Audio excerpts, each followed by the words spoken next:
बिस्मिल्लाहिर्रहमानिर्रहीम। हजरत तमीम बिन ओस रजी अल्लाह ताला अन्हो कबीला लखम की शाख से हैं और लखम यारब बिन कहतान की नस्ल से है। गोया तमीम दारी रजी अल्लाह ताला अन्हो कहतानी अल नस्ल हैं। आपकी एक बेटी थी हजरत रुकैया, जिससे आपकी कुनैयत अबू रुकैया है। इसके अलावा आपकी कोई औलाद नहीं थी। सातवीं पुश्त पर आपके जद्दे अमजद का नाम अलदार था। उन्हीं की तरफ निस्बत की वजह से अलदारी कहे जाते। हजरत तमीम असलन मुल्क शाम में फलस्तीन के रहने वाले थे और मजहबन नसरानी थे। हजरत मोहम्मद सल्लल्लाहु अलैहि वसल्लम के ऐलान नबूवत से पहले आसमानी किताबों की पेशन गोई के मुताबिक जहां और बहुत से अहले किताब ने नबी आखिरुज़्ज़मान सल्लल्लाहु अलैहि वसल्लम की हिजरत की जगह अपने वतन से मुंतकिल होकर बोदोबाश इख्तियार कर ली, हजरत तमीम रजी अल्लाह ताला अन्हों ने भी उसी तरह दारे हिजरत नबी सल्लल्लाहु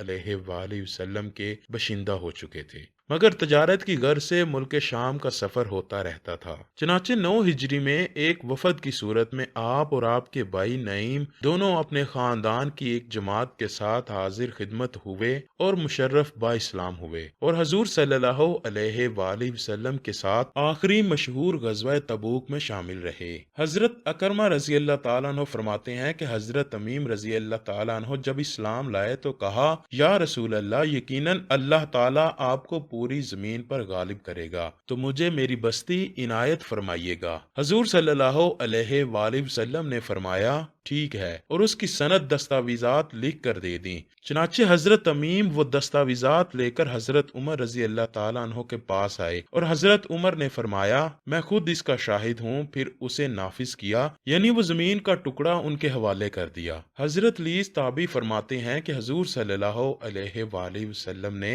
तमीम से ये भी कहा था, इस बस्ती को फरोख्त न करना। फरमाते हैं कि वो बस्ती आज तक हजरत तमीम के खानदान के कब्जे में है। किताबुल सहाबा अल मदीनी में इब्ने कतीबा के हवाले से यह तफसील दर्ज है। अबू हिंद कहते हैं कि तमीम दारी अपने साथ मुल्क शाम से रोगन जतून और कंदील और रस्सी लेकर चले। जब मदीना पहुंचे तो इत्तेफाक से शबे जुम्मा थी। तमीम दारी रजी अल्लाह ताला अन्हों ने अपने गुलाम अबू अल बरात को हुक्म दिया। वो उठा रस्सी बांधी और कंदील लटकाई, उसमें पानी और जैतून का तेल डाला, फिर बत्ती लगाई। फिर अबू अल बरात से कहा, इसे सुलगाओ। चनाचे उसने सुलगाया। हजूर सल्लल्लाहु अलैहि वसल्लम ने दरियाफ्त किया, ये रोशनी किसने की है? सहाबा ने कहा, तमीम ने या रसूल अल्लाह। उस पर हजूर सल्लल्लाहु अलैहि वसल्लम ने फरमाया, यानी तुमने इस्लाम को रोशन कर दिया, अल्लाह ताला तुम्हें दारैन में नूर अता करे। हजरत फातिमा बिन्त कैस रजी अल्लाह ताला अन्हा बयान करती हैं कि मैंने रसूल अल्लाह सल्लल्लाहु अलैहि वसल्लम के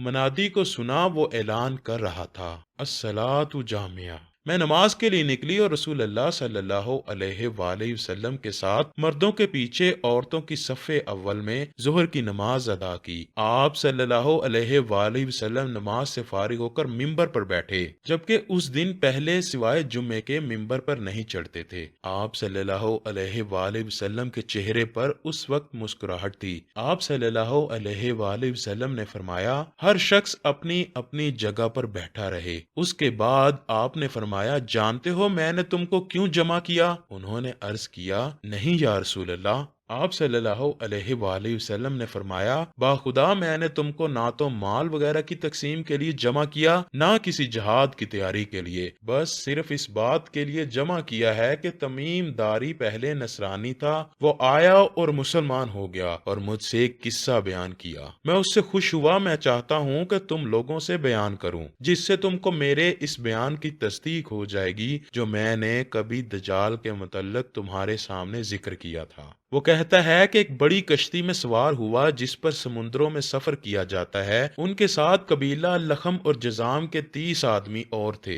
समुंदर का तूफान 1 माह तक उनका तमाशा करता रहा। आखिर मगरबी जानिब उनको एक जजीरा नजर आया, जिसको देखकर वो बहुत मसरूर हुए और छोटी कश्तियों में बैठकर उस जजीरे पर उतर गए। सामने से उनको जानवर की शक्ल की एक चीज पर नजर पड़ी, जिसके सारे जिस्म पर बाल ही बाल थे कि उनमें उसके अज़ाए मस्तूरा तक कुछ नजर न आते थे। لوگوں نے اس سے کہا کمبخت تو کیا بلا ہے؟ وہ بولی میں دجال کی جاسوس ہوں، چلو اس گرجے میں، وہاں ایک شخص ہے جو تمہاری خبروں کا مشتاق ہے۔ یہ کہتے ہیں کہ جب اس نے ایک آدمی کا ذکر کیا تو اب ہم کو ڈر لگا کہ کہیں وہ کوئی جن نہ ہو۔ ہم لپک کر گرجے میں پہنچے تو ہم نے ایک بڑا قوی ہیکل شخص دیکھا کہ اس سے قبل ہم نے ویسا کوئی شخص نہیں دیکھا تھا۔ اس کے ہاتھ گردن سے ملا کر اور اس کے پیر گھٹنوں سے لے کر ٹخنوں تک لوہے کی زنجیروں سے نہایت مضبوطی سے جکڑے ہوئے تھے۔ ہم نے کہا تیرا ناس ہو، تو کون ہے؟ وہ بولا تم کو میرا پتہ کچھ نہ کچھ لگ ہی گیا ہے، اب تم بتاؤ کہ تم کون ہو؟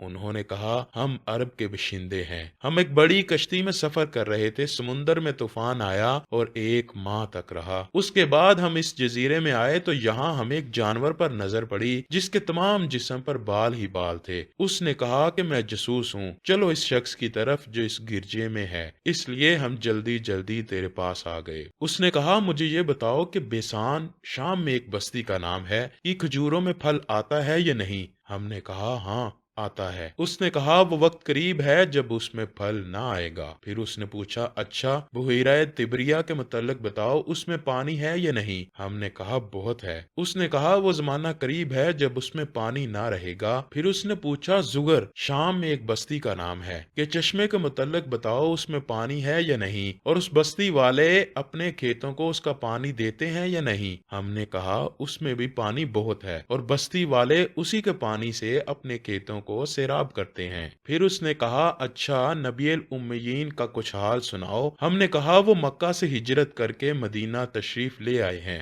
اس نے پوچھا کیا عرب کے لوگوں نے ان کے ساتھ جنگ کی ہے؟ ہم نے کہا ہاں۔ اس نے پوچھا اچھا پھر کیا نتیجہ رہا؟ ہم نے بتایا کہ وہ اپنے گرد و نواح پر تو غالب آ چکے ہیں اور لوگ ان کی اطاعت قبول کر چکے ہیں۔ اس نے کہا سن لو، ان کے حق میں یہی بہتر تھا کہ ان کی اطاعت کر لیں۔ نبی الآخر زمان کے اعلان نبوت کی خبر سن کر اس نے مارے خوشی کے چھلانگ لگائی۔ اور اب میں تم کو اپنے متعلق بتاتا ہوں، میں مسیح دجال ہوں اور وہ وقت قریب ہے جب مجھ کو یہاں سے باہر نکلنے کی اجازت مل جائے گی۔ میں باہر نکل کر تمام زمین میں گھوم جاؤں گا اور 40 دن کے اندر اندر کوئی بستی ایسی نہ رہ جائے گی جس میں داخل نہ ہوں، سوائے مکہ اور طیبہ کے، کہ ان دونوں مقامات میں میرا داخلہ ممنوع ہے۔ جب ان دونوں میں سے کسی بستی میں داخل ہونے کا ارادہ کروں گا، اس وقت ایک فرشتہ ہاتھ میں ننگی تلوار لیے سامنے آ کر مجھے داخل ہونے سے روک دے گا، اور ان مقامات کے جتنے راستے ہیں ان سب پر فرشتے ہوں گے جو ان کی حفاظت کر رہے ہوں گے۔ فاطمہ بنت قیس رضی اللہ تعالی عنہا کہتی ہیں کہ رسول اللہ صلی اللہ علیہ وآلہ وسلم نے اپنی لکڑی منبر پر مار کے فرمایا کہ وہ طیبہ یہی مدینہ ہے۔ یہ جملہ 3 بار فرمایا، دیکھو کیا یہی بات میں نے تم سے بیان نہیں کی تھی؟ لوگوں نے کہا جی ہاں، آپ صلی اللہ علیہ وآلہ وسلم نے بیان فرمائی تھی۔ اس کے بعد فرمایا دیکھو وہ بحر شام یا بحر یمن بلکہ مشرق کی جانب ہے، اور اسی طرف ہاتھ سے اشارہ فرمایا۔ اللہ سے دعا ہے کہ وہ ہمیں نیک اعمال کرنے، برائی سے بچنے کی توفیق عطا فرمائے اور نبی مکرم صلی اللہ علیہ وآلہ وسلم کے ساتھ سچی اور پکی محبت عطا فرمائے۔